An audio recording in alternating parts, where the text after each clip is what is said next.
Hello Simmers and welcome back to the channel for a brand new video on Captain Sim. Yes, again.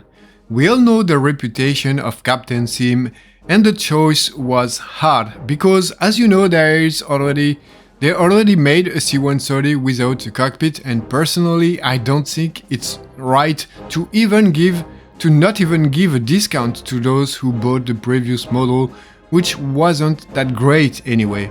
But lately we have seen Captain Sim is making progress, adding a lot of animations to their planes with great visuals and good 3D models. But will this be enough to justify the high price of $40 for this new military aircraft? It puts it in the premium category, so we expect nothing less than perfection in all aspects, including systems and flight model. We'll see.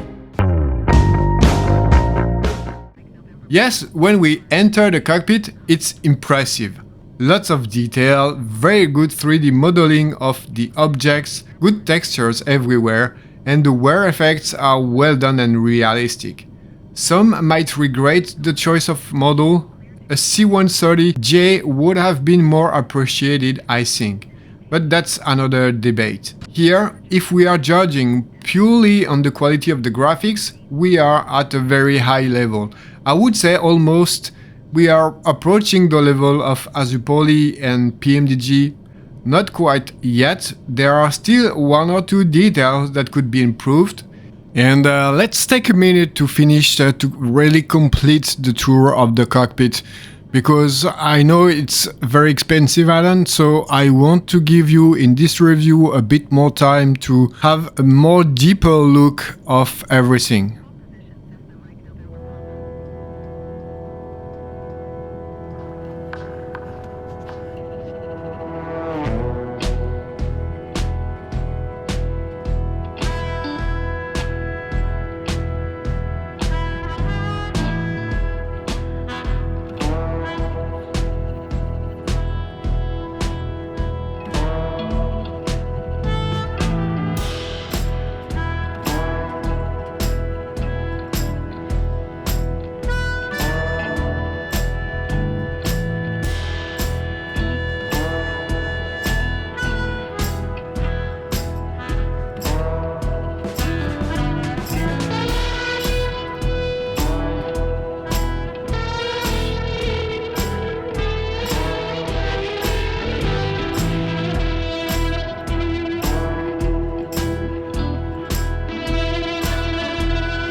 Unfortunately, we cannot enter in the cargo area, and you will see why in very soon. I will explain you, and I think that's really a shame. But yeah, there's as you can see a lot of animations also in the cockpit and a lot of details. Even the cargo hold on the C-130 is well done. But it's a shame that we cannot access it from the cockpit view and we are forced to switch to the external view, to the drone view, to move around the plane, and here's why. So you probably know the trick now to go outside in the cockpit view and look. There is nothing, it's just emptiness. I don't know why Captain Sim made this choice. It's really weird, and maybe it's a mistake, I don't know, but yeah, it's really not a great solution. From my point of view, this chapter is very good. but we expect nothing less considering the price of the add-on. Like the interior of the plane, what we have seen with the latest add-ons from Captain Sim, the design of the plane is very well done. The textures are also of good quality. There are a lot of little details here and there that can be seen thanks to the different animations. Even the wheels and landing gear are well done. It's nice to see that some work has been put into it. So we have a nice version of a C-130. And I will also give you a minute here just to make a good tour of the aircraft. Like I did for the cockpit, I think it's really important that you can see a lot more than usual of the usual review that are shorter, but here I really want to give the opportunity to have a proper look at the most of the aircraft without doing an hour-long video. So here, I don't know why, but I had a slight problem with using my TCA Thrustmaster Airbus pack. The flaps were not moving, so I had to take my Xbox controller to extend the flaps. That's a bit weird, I don't know why it does this with this plane, but yeah, maybe you should know that it's a little problem. But if you look at the quality under the wings, I mean everywhere, it's very good.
As for the sounds, there is no miracle. It was clearly stated on the C-130 page on Captain Sim's website. There are the default sounds of Flight Simulator for turboprop aircraft, and unfortunately I find them lacking.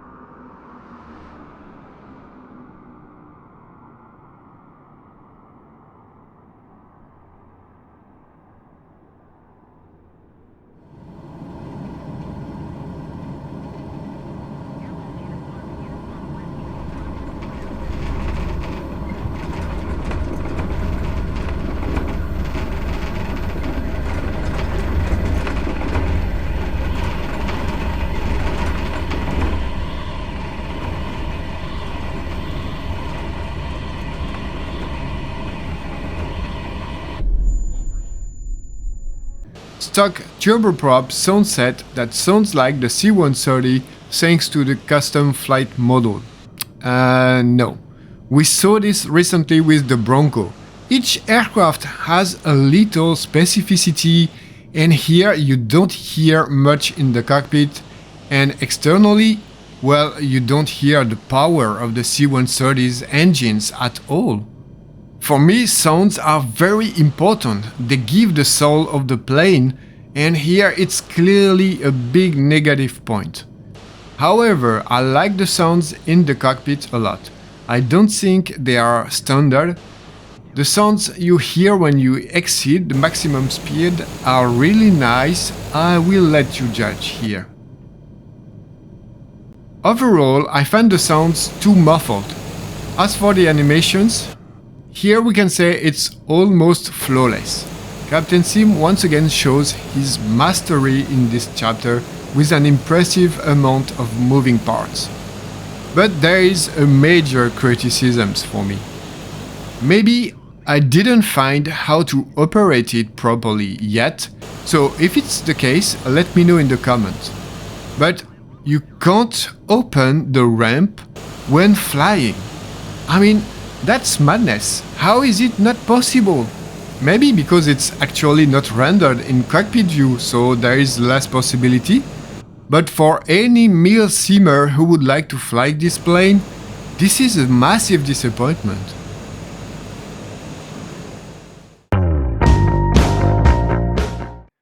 So far, we have noticed very good graphics, interior and exterior, lousy sounds, and excellent animations. What surprise does Captain Sim have for us with the systems? Do we have another disguised version of a 747 in the C-130? Well, to be honest, I'm not really sure. What is certain is that the systems are very simple. Way too simple for a $40 add-on.